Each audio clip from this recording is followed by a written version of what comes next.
Сізде? Сізде. Паразиттердің барын білесіз бе? Ой, қорқпаңыз. Олар менде де бар. Бірақ мен ағзадағы паразиттерді айтып тұрғаным жоқ. Мен ол саланың маманы емеспін. Мен тіл саласының маманы болғандықтан, мен тілдегі паразиттерді айтып тұрмын.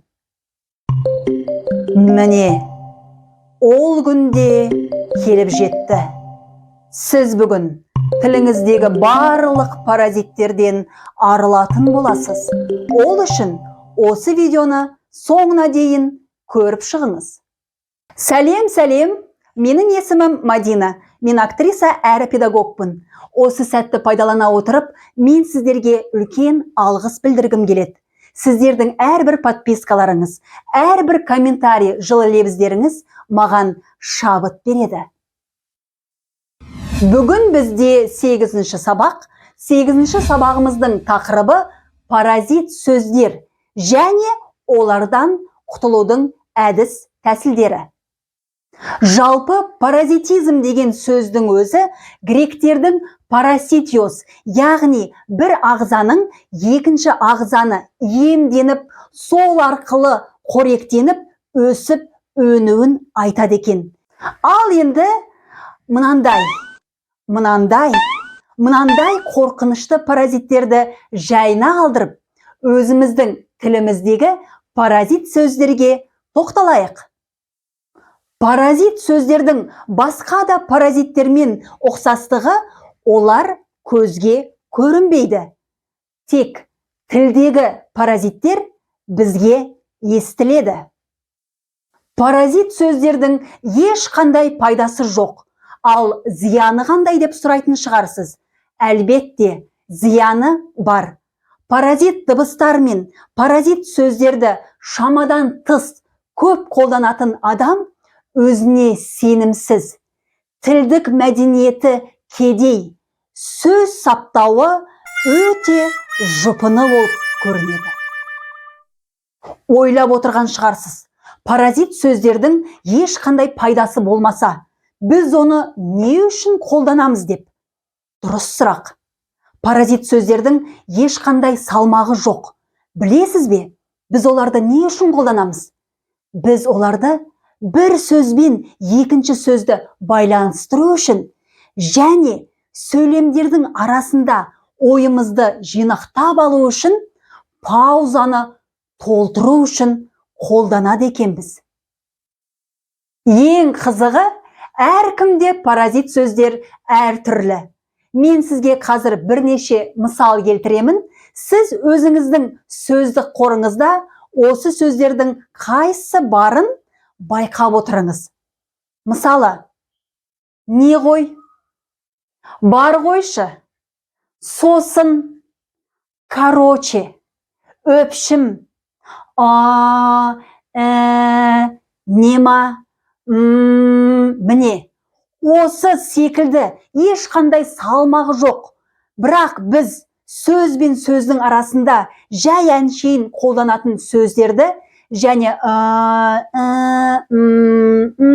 деген дыбыстардың барлығын біз паразит сөздер мен паразит дыбыстар деп атаймыз. Мәдинажан, менде ешқандай паразит сөздер жоқ десеңіз, ерінбей мынау тізімді қарап шығыңыз, мүмкін өзіңіздің паразитіңізді тауып аларсыз. Енді өзіңіз көз алдыңызға елестетіп көріңізші. Сіз бір саланың дардай маманысыз. Профессорсыз, ұстазсыз, саудагерсіз, бизнесменсіз, медиксіз, білмеймін. Қай саланың болмасын, маманысыз. Енді өзіңіз сөйлеу барысында адамдарға бар қойшы, не ғой, сосын деп тұрсаңыз, елестетіңізші, сізді қалай қабылдайды? Сіздің сөзіңізді тыңдауға құмарта ма? Сізді осы паразит сөздер мен паразит дыбыстар өзіне сенімді етіп көрсете ме? Әрине жоқ. Сондықтан паразит дыбыстар мен паразит сөздерден мүлдем арылуға тырысайық. Әрине, бастапқыда ол қиын болады. Бірақ күнде өзіңізді байқап, бақылап отыру арқылы олардан біртіндеп құтылуға болады. Енді қараңыз, мен жоғарыда айтып өттім. Біз қай кезде паразит сөздер мен паразит дыбыстарды қолданамыз?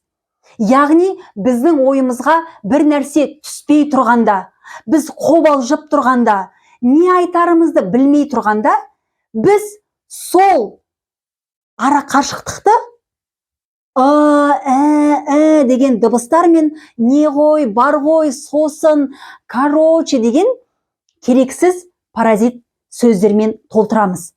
Ал енді сол сөздерді алып тастаймыз. Енді ойыңызды жинақтай алмай тұрсаңыз, кішкене кідіріс жасайсыз. Мен сізге мысал келтіремін. Бірінші мысал. Достар, не ғой? Бүгін бізде 8-ші сабақ. Короче, 8-ші сабақ. Екінші мысал. Достар, бүгін бізде 8-ші сабақ. Көрдіңіз ба? Ең керекті сөздер айтылды, ал арасында не ғой, бар ғой деген сөздер кетті, оның орнына біз кідіріс жасаймыз. Яғни пауза жасаймыз. Сол пауза болған кезде біз тез ойланып аламыз. Сол кезде сөзіміз таза, әдемі, паразиттерсіз, әуезді болып естілетін болады. Ал алқалы жұрт халайық, осы жерде шағын жарнама. Дәл қазір менің еркін сөйле каналыма подписаться етіп, қоңырауды қосып, лайк қойып кетуді ұмытпаймыз. Барлығымызда бала бар. Әрқайсымыз баламыздың анық, таза, әдемі сөйлегенін қалаймыз. Бірақ өзгерісті баладан емес, өзімізден бастауымыз керек. Бүгіннен бастап өзіңізді қатаң қадағалаңыз. Қандай паразит дыбыстарды, қандай паразит сөздерді жиі қолданасыз? Соны қолданыстан ақырындап, біртіндеп алып тастаңыз. Сіздің таза, анық, еркін сөйлегеніңізді көрген балаңыз да дәл сіздей еркін, сауатты, әдемі сөйлейтін болады. Сіздерге тапсырма. Бүгіннен бастап WhatsApp желісінде смайликтер, текстпен ештеңе жібермейміз. Бүгіннен бастап аудиомен жазуға машықтаныңыз. Және аудионы жібергеннен кейін өзіңіздің жазған дауысыңызды бірнеше рет тыңдап көріңіз. Байқаңыз, ол жерде паразит дыбыстар мен паразит сөздер кетіп қалмады ма екен? Егер байқаусызда кетіп қалатын болса, келесіде одан әрі таза жазуға тырысыңыз. Қанекей, бүгінгі 8-ші сабағымызды қорытындылап жіберейік. Паразит дыбыстар мен паразит сөздерді айтпау үшін олардың орнын паузамен, яғни кідіріспен толтырамыз. Паразит сөзді, паразит дыбысты айтқыңыз келіп бара жатқан кезде сәл кідіріс жасаңыз. Пауза ұстаңыз. Ойыңызды жинақтап алыңыз. Одан кейін барып сөйлеңіз. Достар, видеоны дәл осы жерге дейін көрген болсаңыз, сізге үлкен рахмет. Және сізге берер бір тапсырмам бар. Осы видеоның астына сіз өмірде қандай паразит сөзді жиі айтасыз, соны жазып кетіңіз. Келесіде сөйлегенде ол сөзді сөздік қорыңыздан алып тастауға тырысыңыз. 8-ші сабағымызда өз мәресіне келіп жетті. Егер сіз осыған дейінгі 7 сабақты көрмеген болсаңыз, міндетті түрде көріп шығыңыз. Мен ол жерде де дәл сізге арналған көптеген пайдалы ақпараттарды жариялаған болатынмын. Аман болыңыз, еркін сөйлеңіз.